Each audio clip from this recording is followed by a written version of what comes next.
Praise the Lord. இந்த வேளையிலும் எங்கள் ஆராதனைக்கு வந்திருக்கிற உங்கள் யாவரையும் இயேசுவின் நாமத்தில் வரவேற்கிறோம். இப்பொழுதும் கர்த்தருடைய வார்த்தைக்கு நேராக நாம் திருப்பப்படுவோம். நேசர் மேல் சாய்ந்து கொள்ளும் மணவாளி என்கிற தலைப்பில் கர்த்தருடைய வார்த்தையை நாம் தியானிக்க போகிறோம். உன்னத பாட்டு 8:5 நாம் வாசிக்கும் போது, தன் நேசர் மேல் சார்ந்து கொண்டு வனாந்தரத்திலிருந்து வருகிற இவள் யார்? தன் நேசர் மேல் சார்ந்து கொண்டு வனாந்தரத்திலிருந்து வருகிற இவள் யார்? அல்லேலூயா. நேசர் மேல் சார்ந்து கொண்டு, நேசராகிய இயேசு கிறிஸ்துவ மேல் தன் வாழ்க்கையை அமைத்து கொண்டு அவர் மேல் சார்ந்து கொண்டு வருகிற இந்த நபர் யார்? அவள்தான் மணவாளி, அவர்தான் சபை, அவர்தான் ரட்சிக்கப்பட்ட கூட்டம், அவங்க தான் நீங்களும் நானும். அல்லேலூயா. நேசர் மேல் சாய்ந்து கொண்டு வர வேண்டும் என்று சொல்லி கர்த்தர் விரும்புகிறார். எப்படி? வனாந்தரத்திலிருந்து, வனாந்தர வழியாக. உங்க வாழ்க்கையில பல வழிகள் இருக்கலாம், அது வனாந்தர வழியாக கூட இருக்கலாம். எப்படிப்பட்ட வழியாக இருந்தாலும் நாம் சார்ந்து கொள்ளக்கூடிய ஒரு இடம் என்ன தெரியுமா? அதுதான் நேசருடைய மார்பு. ஹல்லேலூயா. அன்பிஷிஷன் யோவான் இயேசுவின் மார்பிலே சார்ந்து கொண்டிருந்தபடியினால்தான் இயேசுவின் உள்ளத்துக்குள் இருந்த காரியங்கள், அவருடைய ஆழத்துக்குள் இருந்தவைகளை அவன் தரிசனமாய் பார்த்து அங்கே அவன் வெளிப்படுத்தின விசேஷத்தை அவன் எழுதுகிறான். பாருங்க, இயேசுவின் மேல் சார்ந்து கொள்ளும் போது அநேக நன்மைகளை நாம் பெற்றுக்கொள்கிறோம். அநேக நேரங்களிலே நாம் பல நேரங்களில் பல சூழ்நிலையை சார்ந்து கொள்கிறோம், மனுஷனை சார்ந்து கொள்கிறோம். ஏசாயா 31:1 சொல்லப்பட்டிருக்குது, சில குதிரைகளையும் சில ரதங்களையும் என்ன செய்கிறாங்க? நம்பிக்கொண்டு அதன் மேல் சார்ந்து கொள்கிறார்கள்.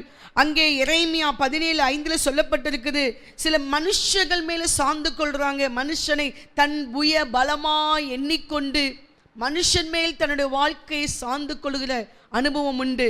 சிலர் மார்க் 10:24 சொல்லப்பட்டிருக்குது, ஐஸ்வர்யத்தின் மேல் தன்னை சார்ந்து கொள்ளுகிறார்கள். நம்ம அநேகரை பார்க்க முடியும்.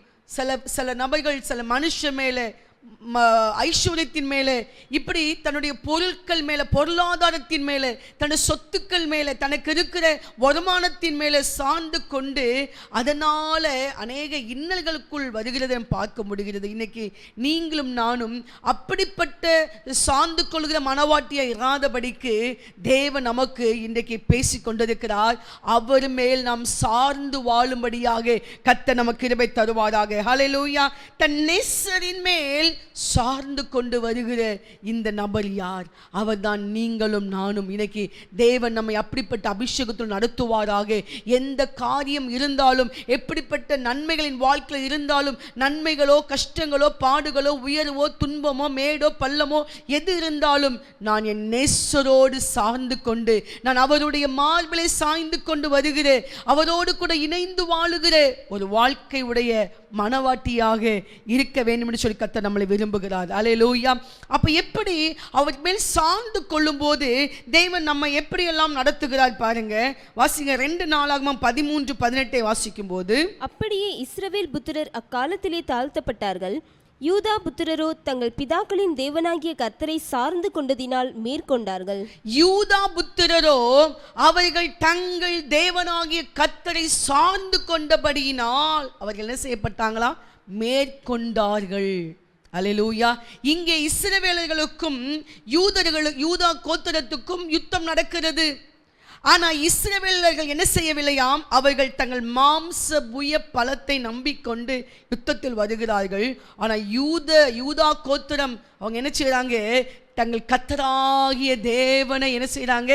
அவங்களை சார்ந்து கொண்டு வந்தபடினால் அவர்கள் தோற்றார்கள், இவர்கள் ஜெயித்தார்கள். ஆமென். அல்லேலூயா. நமக்கு விரோதமாய் யுத்தம் எழும்பினாலும் வேதம் சொல்லுகிறது, யுத்தம் எழும்பினாலும் நான் பயப்பட மாட்டேன், அது என ஒன்று செய்யாது. ஏன் தெரியுமா? நான் என் நேசரை சார்ந்து கொண்டிருக்கிறேன். உங்க வாழ்க்கைக்கு விரோதமாய், குடும்பத்துக்கு விரோதமாய் சத்துரு யுத்தங்களை ஏற்படுத்தி கொண்டிருக்கலாம். மனுஷங்க யுத்தங்களை ஏற்படுத்தி, குடும்பத்திலிருந்து சில யுத்தங்கள் வந்து கொண்டிருக்கலாம். நீங்க அது குறித்து கவலைப்படாதுங்க. நீங்க செய்ய வேண்டிய ஒரு காரியம், அவரை சார்ந்து கொள்ளுங்க. இயேசுவேல் நீங்கள் சார்ந்து கொள்ளும் போது, அவரை நீங்கள் நம்பி வாழும் போது நிச்சயமாய் அவரை சார்ந்து கொள்றவங்க சொல்லப்பட்டிருக்குது, அவர்கள் மேற்கொண்டார்கள், நீங்களும் மேற்கொள்ளுவீங்க. எது உங்களுக்கு விரோதமாய் எழும்பி நின்று உங்களோட யுத்தம் பண்ணி கொண்டிருக்கிறதோ, இல்லை என்றால் சரீரத்தோடு, குடும்பத்தோடு, பொருளாதாரத்தோடு ஏதோ ஒரு யுத்தம் நடக்குதா, இன்னைக்கு கர்த்தரை சார்ந்து கொள்ளுங்க. அந்த யுத்தத்தை கர்த்தர் உங்களுக்கு ஜெயமாய் மாற்றி கொடுப்பார். அல்லேலூயா. நீங்க தோற்று போக மாட்டீங்க. மாம்சத்தை புயபலமாய் கொண்டு அவர்கள் நிற்கிறவங்க தோற்று போனாங்க. ஆனால் கர்த்தரை சார்ந்து கொண்டவர்கள், அவரை நம்பி சார்ந்து கொண்டவங்க ஜெயிக்கிறவங்களாக இருந்தாங்க. இன்னைக்கு பரிசுத்த ஆவியானவர் உங்களுக்கு உங்கள் மேல் ஜெயக்கொடியவர் ஏற்றுகிறார். ஜெயக்கொடியை உங்கள் மேல் பரிசுத்த ஆவியானவர் ஏற்றுகிறார். நீங்கள் ஜெயத்தை பெற்றுக்கொள்ள போறீங்க. தோல்வியை கொடுக்கிற சத்துரு முன்பதாக இன்னைக்கு நீங்க ஜெயிக்க போறீங்க. விசுவாசிக்கிறீங்களா? ஹல்லேலூயா. ஜெயம் எடுக்கிற தேவன் நம்மோடு கூட இருக்கிறார். 2 நாளாகமம் 14:11 வாசிக்கும் போது, ஆசா தன் தேவனாகிய கர்த்தரை நோக்கி கூப்பிட்டு, கர்த்தாவே, பலமுள்ளவனுக்காகிலும் பலனற்றவனுக்காகிலும் உதவி செய்கிறது உமக்கு லேசான காரியம். எங்கள் தேவனாகிய கர்த்தாவே, எங்களுக்கு துணை நில்லும். உம்மை சார்ந்து உம்முடைய நாமத்திலே ஏராளமான இந்த கூட்டத்திற்கு எதிராக வந்தோம். கர்த்தாவே, நீர் எங்கள் தேவன், மனுஷன் உம்மை மேற்கொள்ள விடாதேயும் என்றான். அல்லேலூயா. ஆசா தன் தேவனாகிய கர்த்தரை நோக்கி சொல்லுகிறான், எனக்கு விரோதமாய் ஒரு கூட்டம் எழும்பி வருகிறது. இந்த ஏராளமான கூட்டம், இது எவ்வளவு கூட்டம்? ஏராளமான, எனக்கு விரோதமாய் 1000 பேரும் 10,000 பேரும் எழும்பினாலும் அது உன்னை அணுகாது என்று வேதத்தில் வாசிக்கிறோமே. ஆனால் இந்த எதிரான கூட்டங்கள், அது எப்படிப்பட்ட கூட்டமா? ஏராளமான கூட்டங்கள். உங்களுக்கு விரோதமாக யாராவது ஏராளமாக இருக்கிறாங்களா? ஐயோ, நாங்கள் வெட்டுக்கிளிகளை போல இருக்கிறோம். இஸ்ரவேல் 12 பேர் வேவு பார்க்க போகிறார்கள். 10 பேர் சொன்னாங்க, நாங்கள் வெட்டுக்கிளிகளை போல இருக்கிறோம். அவர்கள் தேவனை சார்ந்து கொள்ளல, அவர்கள் தேவனோடு அவர்கள் அமரவில்லை, அவர்கள் தேவனுடைய மகத்துவங்களை அறிந்து கொள்ளவில்லை. ஆனால் 2 பேர் தேவனை சார்ந்து கொண்டாங்க. ஹல்லேலூயா. யோசுவா, காலேப் தேவனை சார்ந்து கொண்டபடியினால் அவங்களுக்கு தெரிந்தது தேவன் எவ்வளவு பெரிய வல்லவர் என்று. சங்கீதம் 18 எடுத்து நீங்கள் வாசிக்கும் போது உங்களுக்கு தெரியும், அங்கே தாவீது தனக்கு இருந்த நெருக்கத்திலே கர்த்தரை நோக்கி கூப்பிட்டு அவன் அபயமிடுகிறான். கர்த்தாவே என்று சொல்லி தன்னுடைய இக்கட்டு நேரத்திலே கர்த்தரை நோக்கி கூப்பிட்டு அபயமிடுகிறான். அங்கே ஆண்டவர் அவன் சத்தத்தை கேட்டார். ஆலயத்திலிருந்து தன் சத்தத்தை கேட்டார். நீங்கள் ஆலயத்தில் வந்து அபயமிட்டு ஜெபிப்பதை தேவன் கேட்கிறார். ஆலயத்துக்கு வருகிறவங்க கர்த்தர் அதிகமாக நம்புறாங்க. ஆமென். சில வீட்டிலேயே உட்காந்து லைவ்ல பார்த்துட்டு இருப்பாங்க. தூரமாக இருக்கீங்களா? ஓகே, நான் அவங்கள ஒன்றும் சொல்லலை. நியர்பை இருக்கிறவங்க கூட பாருங்க, சர்ச்சுக்கு வர்றதுக்கு சோம்பேறித்தனமாக இருப்பாங்க. ஐயோ, நான் கிளம்பணுமே, குளிக்கணுமே, ட்ரெஸ் மாற்றணுமே, ஐயோ பரவாயில்ல மாறி ஏறி வரணுமே, இதெல்லாம் சிலருக்கு கஷ்டமாக இருக்கும். ஆனால் கர்த்தர் மேல் சார்ந்து கொள்றவங்க ஆலயத்தை தேடி ஓடி வருவாங்க. ஏன் அங்கே ஆலயம் முக்கியப்படுத்தப்படுகிறது? ஏன் தேவ சபை முக்கியப்படுத்தப்படுகிறது? அங்கே தேவன் ராஜாதி ராஜாவாக இயேசு அங்கே வீற்றிருக்கிறார். அவருடைய சமூகம் அங்கே இருக்கிறது. அங்கே ஜெபித்து ஜெபித்து ஆராதித்து ஆராதித்து தேவனுடைய பிரசன்னத்தினால தேவாலயம் நிரம்பி இருக்கிறது. ஹல்லேலூயா. அவருடைய மகிமையினால் தேவாலயம் நிரம்பி இருந்தது. ஏசாயா தரிசனம் காணுகிறார். அவருடைய மகிமையினால் தேவாலயம் நிரம்பி இருக்குது. அந்த மகிமையுள்ள சபைக்குள் நீங்க வந்திருக்கிறீங்க. உங்களுடைய விண்ணப்பத்தை கர்த்தர் கேட்பார். அல்லேலூயா. அவன் தாவீது சத்தமிட்டு ஆலயத்திலிருந்து ஜெபிக்கிறான். கர்த்தர் கேட்டார். கேட்டது மாத்திரமல்ல, அவர் எப்படியெல்லாம் பாருங்க, பூமி அதிர்ந்தது, பர்வதங்கள் அதிர்ந்தது, குலுங்கிற்று. அவர் என்ன செய்கிறார்? அந்த மேகங்களை தாழ்த்தி இறங்கி அவர் குமுறி, ஒரு தேவ பிள்ளை உனக்கு ஒண்ணுனா தேவன் சும்மா இருக்க மாட்டார். ஹல்லேலூயா. என்னை சார்ந்து கொள்கிற என்னுடைய பிள்ளை அவள், என்னை சார்ந்து கொள்கிற என்னுடைய பிள்ளை அவள், நான் எப்படி அவளை விடுவேன் என்று கர்த்தரே உனக்காக இறங்குவார். விசுவாசித்தால் ஆமென் என்று சொல்லுங்க பார்க்கலாம். ஹல்லேலூயா. அன்னாள் தேவனுடைய ஆலயத்திலே நோக்கி வந்தாள். இத்தனை வருஷம் அவள் தன் புருஷனையே சார்ந்து கொண்டிருந்தாள். ஆனால் அவளுக்கு தெரிஞ்சது, நான் இத்தனை வருஷம் புருஷனை சார்ந்து கொண்டிருந்ததுனால எனக்கு ஒரு நன்மை நடக்கலை, நான் என் மனுஷனை சாக மாட்டேன், கர்த்தரை சார்ந்து கொள்ளுவேன்னு சொல்லி ஆலயத்துக்கு நேராக ஓடி வந்தாள். ஆலயத்துக்கு நேராய் ஓடி வந்தது நிமித்தமாக நடந்தது என்ன? அன்னாள் பிறகு துக்கமுகமாய் இருக்கவில்லை என்று நம்ம 1 சாமுவேல் 1:9-18 நீங்க வாசிங்க தெரியும். 18 துக்கமுகமாக இருக்கலையா? ஏன்னா கர்த்தர் மேல் அவ சார்ந்து கொண்டுட்டா. கர்த்தர் மேல் சார்ந்து கொண்டபடியினால் அவளுக்கு ஒரு நம்பிக்கை பிறந்தது, என் தேவன் எனக்காக யாவையும் செய்து முடிப்பார். அல்லேலூயா. அவள் அப்புறம் ஹாப்பி ஆயிட்டா. நடந்தது என்ன? அங்கே கர்த்தர் அன்னாளை நினைவு கூர்ந்தார். அங்கே ஒரு சாமுவேல் தீர்க்கதரிசியை கர்த்தர் அங்கே கொடுக்கிறார். நீ கர்த்தரை சார்ந்து கொள்வாய் என்றால் உன்னுடைய நிந்தைகள், உன்னுடைய அவமானங்கள், உன்னுடைய பழிச்சொற்கள், உனக்கு மேல் என்னெல்லாம் போடப்பட்டதோ அவை எல்லாவற்றையும் அவரை சார்ந்து கொள்ளுகிற மனவாட்டியை வாழ்க்கையிலிருந்து கர்த்தர் நீக்கி போடுவார்.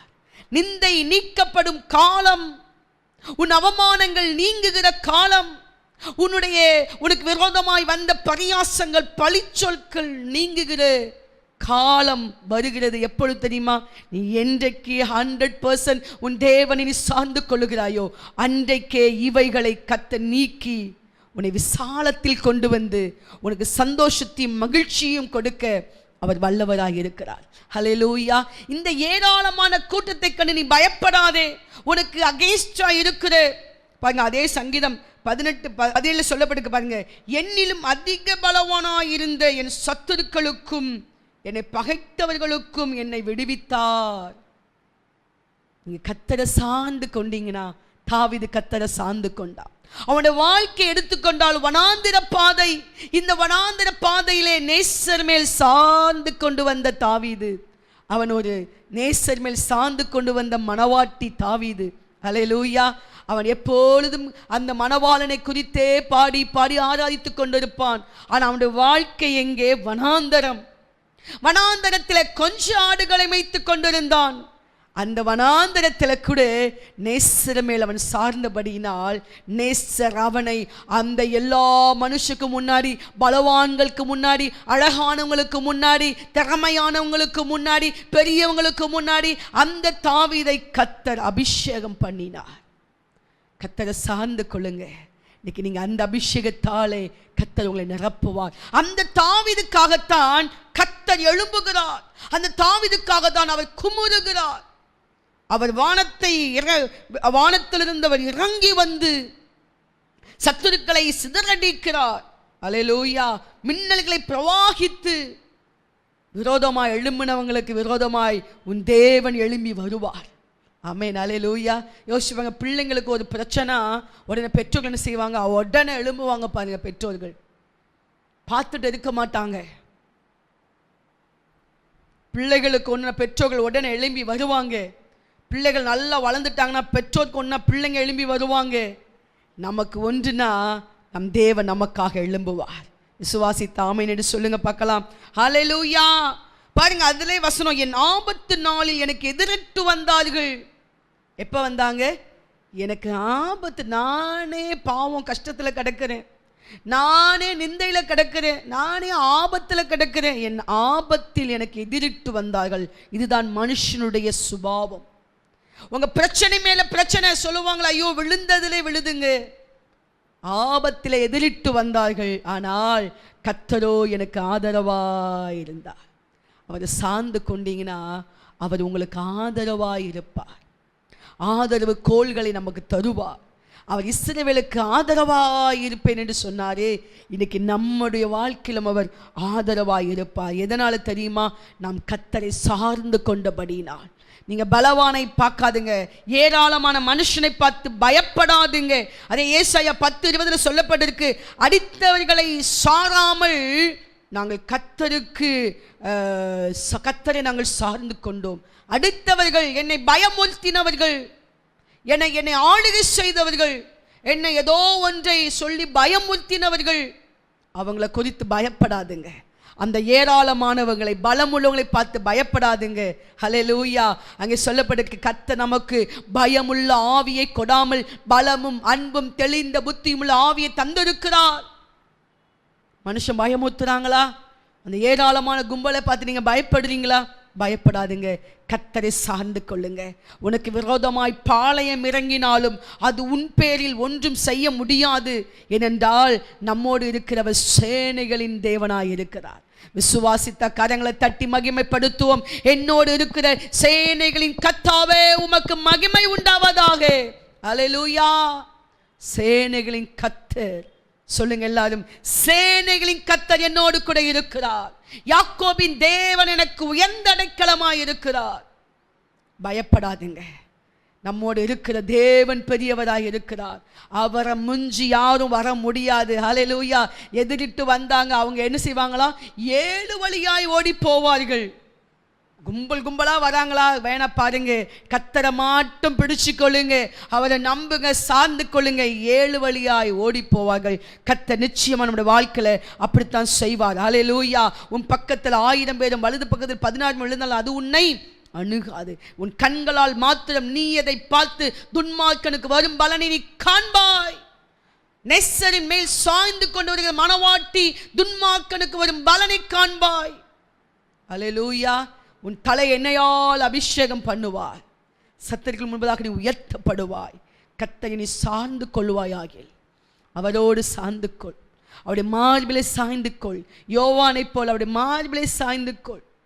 அந்த ஒரு யோசுவா ஆசரிப்பு கூடாரத்தை விட்டு பிரியாதிருந்தான். தேவன் மேல் சார்ந்து கொண்ட யோசுவா. மோசேக்கு பிற்பாடு மோசேயுடைய பிள்ளைகள் வரவில்லை. ஏன் தெரியுமா? இந்த யோசுவா தேவனுடைய பிரசன்னத்திலேயே சார்ந்து கொண்டான். அதிலேயே தன்னை சாய்த்து கொண்டான். அவருடைய தேவனுடைய மார்பிலை சார்ந்து கொண்டபடியினால், அவன் அந்த பிரசன்னத்துக்குள் வாழ்ந்தபடியினால், மோசேக்கு அடுத்தது யோசுவா என்று கர்த்தர் அவனை அபிஷேகம் பண்ணுகிறார். ஆமென். அல்லேலூயா. இந்த யோசுவா 31 ராஜாக்களை ஜெயித்த யோசுவா, ஜனங்களுக்கு தேசத்தை பங்கிட்டு கொடுத்த யோசுவா. எப்படி இதெல்லாம் முடிந்தது தெரியுமா? மோசே செய்யக்கூட முடியாததெல்லாம் அவன் செய்து முடித்தான். எதனால? அந்த நேசர் மேல் தன்னை சார்ந்து கொண்டபடினாலே. ஹல்லேலூயா. கர்த்தர் நமக்கு அந்த கிருபை தருவாராக. ஹல்லேலூயா. 2 ராஜாக்கள் 18:6 வாசிக்கும் போது, அவன் கர்த்தரை விட்டு பின்வாங்காமல் அவரை சார்ந்திருந்து கர்த்தர் மோசேக்கு கற்பித்த அவருடைய கற்பனைகளை கைக்கொண்டு நடந்தான். அவன் கர்த்தரை விட்டு பின்வாங்காமல். இன்னைக்கு நம்ம அநேக நேரம் என்ன செஞ்சிடுறோம்? சில உலக காரியங்கள் நிமித்தம் கர்த்தரை விட்டு பின்னாடி போகிற அனுபவங்களை நீங்கள் சிலருடைய வாழ்க்கையில் நீங்கள் பார்க்கலாம். நாங்கள் நிறைய பேரை பார்த்துருக்கிறோம். கர்த்தரை விட்டு பின்னாடி போகிறது. அவன் அதை தரான், இவன் அதை தரான், அவங்க அதை தராங்க, இவங்க அதை தருவாங்க, இங்கே வந்து அது இல்லை இது இல்லை, ஏதோ மனுஷனுடைய சில தவறான ஆலோசனைகள் உனக்கு வந்து நீ அப்படியே நின்று போனாயா? இல்லை என்றால் ஸ்லோவாய் ஓட ஆரம்பித்து விட்டாயா? இன்னைக்கு மறுபடியுமாய் தேவ சமூகத்தில் ஒப்புக்கொடு. அந்த தேவனுடைய அவருடைய மார்பிலை நீ சாய்ந்து கொள். மனவாட்டியாக நேசராக இயேசுவின் மார்பிலை சார்ந்து கொள்ளும் போது இன்னைக்கு ஆண்டவர் மறுபடியும் உன்னை ஓட வைப்பார். ஹல்லேலூயா. அந்த அபிஷேகத்தை மறுபடியும் உனக்கு புதுப்பித்து கொடுப்பார். அந்த வரங்களை, கிருபைகளை, தாளந்துகளை கர்த்தர் மறுபடியும் உனக்கு கொடுத்து, உனக்கு புதிய சட்டைகளை கொடுத்து, நீ கழுகுகளை போல நீ மறுபடியும் வாழ வயதை பெற்றுக்கொண்டு எழும்பத்தக்கதான ஒரு அபிஷேகத்தை கர்த்தர் உன்மேல் ஊற்றுவார். அல்லேலூயா. இது எல்லாவற்றுக்கும் என்ன தெரியுமா? எல்லாவற்றுக்கும் மெயினானது, நீ கர்த்தரை சார்ந்து கொள். அவர் மேல் நீ சார்ந்து கொள்வாயாகில் பின்வாங்கி போற அனுபவங்கள் என்னை விட்டு நீங்கி போகும். ஹல்லேலூயா. மோசே கற்பித்து அவருடைய கற்பனைகளாம் கை கொண்டு நடந்தாங்க. நீங்க அவரை சார்ந்து கொண்டாதான் அவர் சொன்னதெல்லாம் நம்ம கீழ்ப்படிய முடியும். ஆமென். ஹல்லேலூயா. கீழ்ப்படிறவங்க சார்ந்து கொள்ளுவாங்க, கீழ்ப்படிவாங்க. கட்டளைகளுக்கும் நியாயங்களுக்கும் கற்பனைகளுக்கும் அப்படியே கீழ்ப்படிஞ்சு நடப்பாங்க. எதிர்த்து நிற்க மாட்டாங்க, ஒபே பண்ணுவாங்க. கீழ்ப்படிய மாட்டேன்னு சொல்ல மாட்டாங்க, முதுமுதுக்க மாட்டாங்க, உலகத்தை நோக்கி ஓட மாட்டாங்க. இன்னைக்கு தேவனை நோக்கி பார்க்கிற கண்கள் வேண்டும். ஆமென். அல்லேலூயா. ஒட்டாசை வரும் பர்வதங்களை பார்க்கிற மனவாட்டியாய் கர்த்தர் இன்றைக்கு நம்மளை மாற்றுவாராக. பின்வாங்குகிற அனுபவம் என்னை விட்டு நீங்கி போவதாக. எசேக்கியா ஜனங்கள் எல்லோரும் என்ன செய்தார்கள்? தேவனை சார்ந்து கொண்டு அவரை பிடித்து கொண்டார்கள். நடந்தது என்ன தெரியுமா? அங்கே 19:35 சொல்லப்பட்டிருக்கிறது, கர்த்தருடைய தூதன் இறங்கி வந்து 185,000 பேரை அவன் சங்கரித்து போட்டான். ஹல்லேலூயா. நீங்க சார்ந்து கொண்டீங்கன்னா, இன்னொரு வசனம் சொல்லப்பட்டிருக்குது. அங்கே அங்கே ஆண்டு சொல்றாரு, ஒரு செய்தியை கேட்டு அவன் ஓடி போவான். உங்களுக்கு விரோதமாக எழும்புற மனுஷனுக்கு கர்த்தர் இன்னொரு செய்தியை கொடுத்துருவாரு, அவன் நம்மளை விட்டு ஓடி போயிடுவான். ஹல்லேலூயா. அதனால் பயப்படாதுங்க. ஒரு பாருங்க, லாபான் அவன் என்ன செய்ய வந்தான்? தன்னுடைய மருமகனை துன்பப்படுத்த வந்தான். கர்த்தர் எச்சரித்தார். ஏனென்றால் யாக்கோபு தேவனை சார்ந்து கொள்ளுகிற மனுஷன். அவன் தேவன் என்று பிரதிஷ்டை பண்ணுகிறவன், தேவனுக்கு என்று காணிக்கைகளை கொடுக்கிறவன். சொல்லுகிறான், நான் இங்கே நான் ஆசீர்வாதத்தோடு வரும்போது இந்த கல் தேவனுடைய வீடாய் மாறும், நான் இங்கே தசமபாகம் கொடுப்பேன் சொல்லுகிறான். கர்த்தர் 2 பரிவாரம் உடையவனாய் அவரை மாற்றுகிறார். அப்படிப்பட்ட தேவனை சார்ந்து வாழுகிற அந்த யாக்கோபுக்கு விரோதமாய் எழும்பின மாமனை கர்த்தர் எச்சரித்தார். நீ தேவனை சார்ந்து கொண்டு வாழும்போது உனக்கு விரோதமாய் எழும்புகிற மனுஷங்களை கர்த்தர் எச்சரிப்பார். ஹல்லேலூயா. நீங்க எதையா யார்கிட்டயா சொல்லி எப்படியா சொல்லி எச்சரிச்சிடலாமா நீங்க நினைக்காதுங்க. அவர் அந்த வேலையெல்லாம் பார்த்து கொள்வார். ஹல்லேலூயா. யுத்தம் என்னுடையது. ஆமென். யுத்தத்தெல்லாம் அவர்கிட்ட கொடுத்துருங்க. நீங்க போய் யார்ட்டு யுத்தம் செய்யாதுங்க. ஹல்லேலூயா. அப்போ பாருங்க, அங்க நடந்தது என்ன? அவர் தூதன் எழும்பி நின்று அவங்க ஒரு பெரிய சங்காரம் உண்டானது. எதிராக எழும்பினவங்க அழிக்கப்பட்டாங்க. இன்னைக்கு எந்த சத்துடைய கிரியைகள் எதிராக எழும்புது, உங்கள் குடும்பத்தை உண்டு இல்லைனாக்கும்படிக்கு, உங்கள் பிள்ளைகளுடைய வாழ்க்கைக்கு விரோதமாக எழும்புகிற சத்துருக்களை இன்றைக்கு கர்த்தர் பாதபடி ஆக்கி போடுவார். நீ கர்த்தரை சார்ந்து கொள் சகோதரி, அன்பான சகோதரி. நீ கர்த்தரை சார்ந்து கொள். அவரை புய பலமாய் நீ பிடித்துக்கொள். ஒரு குழந்தை எப்படி ஒரு தாயை சார்ந்து கொள்வது போல, ஒரு பிள்ளை தன் தகப்பனை சார்ந்து கொள்வது போல, இன்னைக்கு அவர் நம்மளை தாயாக தகப்பனாக இருந்து நம்மை ஆற்றி தேற்ற வல்லவராக இருக்கிறார். ஹல்லேலூயா. அவர் சொல்லுகிறார், ஒரு தாயை போல நான் உங்களை என்ன செய்தேன்? நான் உங்களை தாளாட்டுவேன், சீராட்டுவேன். ஒரு தகப்பனை போல தோளிலே தூக்கி சுமக்கிற கர்த்தர் நம்மோடு கூட இருக்கிறாரே. ஏன் நீ கலங்க வேண்டும்? நீ கவலை நினைத்து, நீ மன கஷ்டத்தை நினைத்து என்ன செய்யாதே? நீ வேதனைப்படாதே. அதுல வாழ்க்கையை கொடுத்துடாது, அதுல சார்ந்து கொள்ளாது, பிரச்சனை மேல சார்ந்து கொள்ளாது, கவலை கண்ணீர் மேல சார்ந்து கொள்ளாது, அதை நினைத்தே நாட்களை போக்காது. உடனே எழும்பிடு. ஹல்லேலூயா. எழும்பு சீயோனை வல்லமை தரித்துக்கொள். நீ எழும்பினால் தேவன் உனக்கென்று வைத்திருக்கிற வல்லமை உனக்கு தருவார். நீ தரித்துக்கொண்டு நீ கர்த்தருக்காக நீ புறப்பட முடியும். அந்த கண்ணீரின் பள்ளத்தாக்கை நீ நீரூற்றாய் மாற்ற முடியும். அவரை சார்ந்து கொள்வாய் என்றால் எத்தனை கண்ணீரின் பள்ளத்தாக்கு உன் வாழ்க்கையில வந்தால் கூட அதை நீரூற்றாய் உன் தேவன் உனக்கு மாற்றி கொடுப்பார். விசுவாசத்தோடு இந்த வார்த்தையை கேளுங்க. அவர் நீரூற்றாய் மாற்றுவார். அவரை சார்ந்து கொண்டால் போதும். குமாரன் கோபம் கொள்ளாமலும் வழியிலே நீங்கள் அழியாமலும் இருக்கும்படி அவரை முத்தம் செய்யுங்கள். அவரை முத்தம் செய்யுங்கள். அவரை சார்ந்து கொள்ளுங்கள். அண்டிக் கொள்கிற யாவரும் பாக்கியவான்கள். இன்னைக்கு அவரை அண்டிக் கொள்ளுங்க. ஹல்லேலூயா. உங்களுடைய வாழ்க்கையில் இருக்கிற துன்பங்கள், துயரங்கள், கண்ணீர்களை அவர் மாற்றி அந்த வனாந்தர பாதை வழியாய் தேவன் உன்னை சுமந்து கொண்டு வருகிறவராய் இருக்கிறார். அவர் தன் மார்போடு நம்மளை அணைத்து கொண்டு வருகிறவராய் இருக்கிறார். அந்த வனாந்தரம் உங்களை சேதப்படுத்தாது. ஆண்டவர் உங்களோடு கூட பேசிக் கொண்டிருக்கிறார். எந்த வனாந்தரமும் உங்களை சேதப்படுத்தாது. ஏன் தெரியுமா? நீங்க சார்ந்து கொள்கிறவர் சர்வ வல்லமையுள்ள தேவனாய் இருக்கிறார். ஆமென். ஹல்லேலூயா. ஹல்லேலூயா.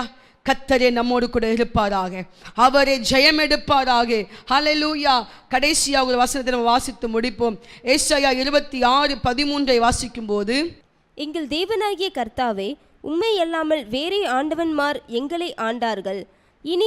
இனி உம்மை மாத்திரம் சார்ந்து உம்முடைய நாமத்தை பிரஸ்தாபப்படுத்துவோம். இனி நாங்கள் எங்கள் யாரெல்லாமோ எங்களை ஆண்டாங்க, ஆனால் நாங்கள் அவங்கள சாரலை. சிலர் யார் பீக்கில் இருக்குதா, யார் வாய்ஸ் பார்ட்டி அங்கே போய் சார்ந்து கொள்வாங்க. அப்படி அல்ல. இங்கே சொல்லப்பட்டிருக்குது, நாங்கள் இனி உம்மை மாத்திரம் சார்ந்து உம்முடைய நாமத்தை நாங்கள் என்ன செய்வோம்? பிரஸ்தாபப்படுத்துவோம். அவரை சார்ந்து கொள்ளுகிற மனவாட்டி அவரையே பிரஸ்தாபப்படுத்துவாங்க. மனவாட்டியை குறித்து மனவாட்டி கேட்கிறாங்க, உன்னுடைய நேசர் எதினால் விசேஷித்தவர்?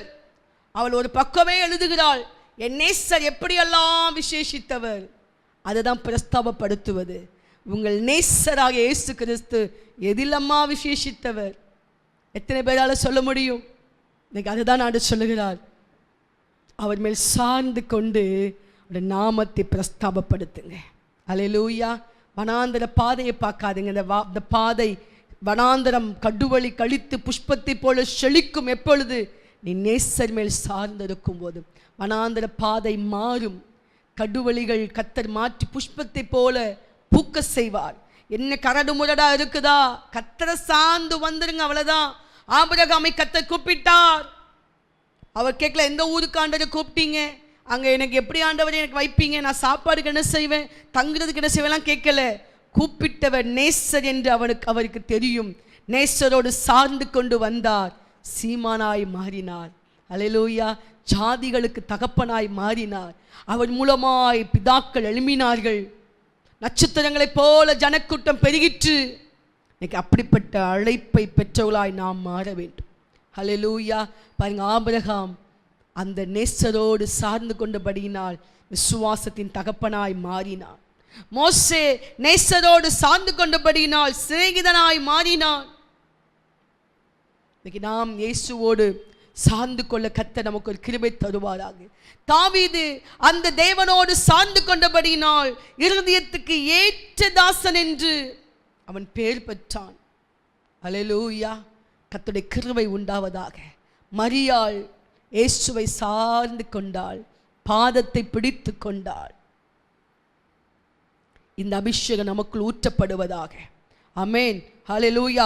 உம்மை மாத்திரம் நாங்கள் சார்ந்து கொண்டு வாழ கிருபை தாங்க.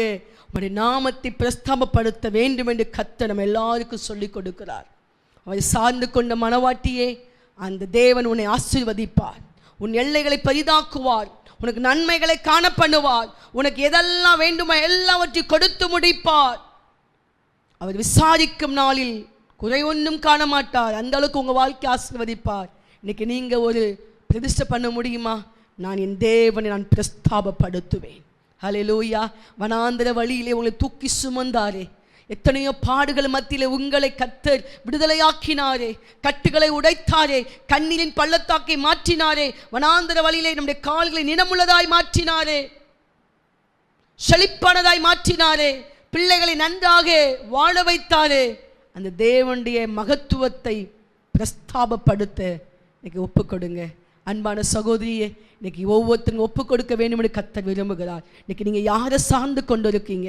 சூழ்நிலையை சார்ந்துட்டு இருக்கீங்களா? ஃபினான்ஸ் ப்ராப்ளம் அதை சார்ந்துட்டு இருக்கீங்களா? சம்பளம் வருமா அதை சார்ந்து கொண்டு இருக்கீங்களா? ஐயோ என் கணவர் என்னைக்கு சம்பளம் கொண்டு வருவார் அவரை சார்ந்து கொண்டு இருக்கிறீங்களா? பிள்ளைங்க படித்து வேலைக்கு போகணும் அதை சார்ந்துட்டு இருக்கீங்களா? இதையும் சார்ந்து கொள்ளாதுங்க. உங்களை அழைத்தவர் உண்மை உள்ளவர், அவர் அப்படியே நடத்துவார். அவர் மேல் நீங்கள் சார்ந்து கொள்ளுங்க. யோவானை போல மார்பிலை சார்ந்து கொள்ளும்போது நிச்சயமாய் நிச்சயமாய் உங்கள் வாழ்க்கை ஆசீர்வாதமாய் மாறும். கண்ணீர்களின் பள்ளத்தாக்கு மாறும். வேதனைகளை கர்த்தர் மாற்றுவார். வியாதியின் கூறு முறிக்கப்படும். சுகத்தை கொடுத்து கர்த்தர் உங்களை வாழ வைப்பார், உங்களை ஆசீர்வதிப்பார். நம்ம எல்லாரும் கண்களை மூடி ஜெபிப்போமா? அன்பின் பரலோக பிதாவே, நன்றியோடு ஸ்தோத்தரிக்கிறோம் அப்பா. இந்த நேரத்துக்காக நன்றி செலுத்துகிறோம் ஐயா. இந்த வார்த்தையை கேட்கிற ஒவ்வொருத்தருடைய வாழ்க்கையிலும் கர்த்தர் இடைபடுவீராக ராஜா. ஹல்லேலூயா. உம்மோடு சார்ந்து வாழுகிற ஒரு வாழ்க்கை உண்டாவதாக.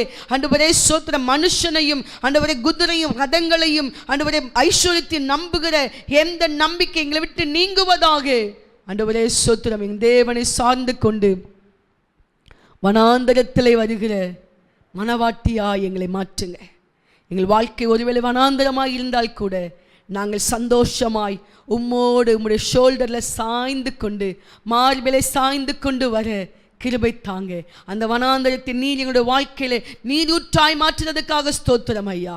எந்த காலமாக இருந்தாலும் எந்த நேரமாக இருந்தாலும் நாங்கள் உண்மையே பின்பற்ற கிருபை தருவீராக. எந்த மனுஷனும் பயப்படாமல் எதிராய் எழும்புகிற சத்துருவை கர்த்தர் சங்காரம் பண்ணுறதுக்காக நன்றி. எதிராய் எழும்புகிற சில குடும்பங்களுக்கு விரோதமாய் சத்துரு எழும்பிக் கொண்டிருக்கிறான். இப்பொழுது கர்த்தருடைய பட்டயம் இறங்கி வந்து அந்த குடும்பங்களை விடுவிக்கிறதுக்காக நன்றி செலுத்துகிறோம் ஆண்டவரே. இதுவரைக்கும் பின்வாங்கி போயிருந்தால் மறுபடியும் அந்த ஸ்தானத்திலே இப்படி பிள்ளைகளை கொண்டு வந்து நிறுத்துவீராக ராஜா. உம்மையே சார்ந்து வாழ கிருபை தாங்க, ஆசீர்வதிங்க. இயேசுவின் நாமத்தில் ஜெபிக்கிறோம் எங்கள் நல்ல பிதாவே, ஆமென். Rock city AG church service timing Sunday morning 5 a.m., 7 a.m., 9 a.m. and 11 a.m. Evening 6:30 p.m. Branch Church AG Blessing Center. Sunday morning service 9 a.m. near Ariyamangalam EB Office Street, Thidir Nagar Road. Our address AM Plaza, number 8/1, second floor, opposite Sidambaram Mahan, Trichy 620002. Cell phone 9976607364.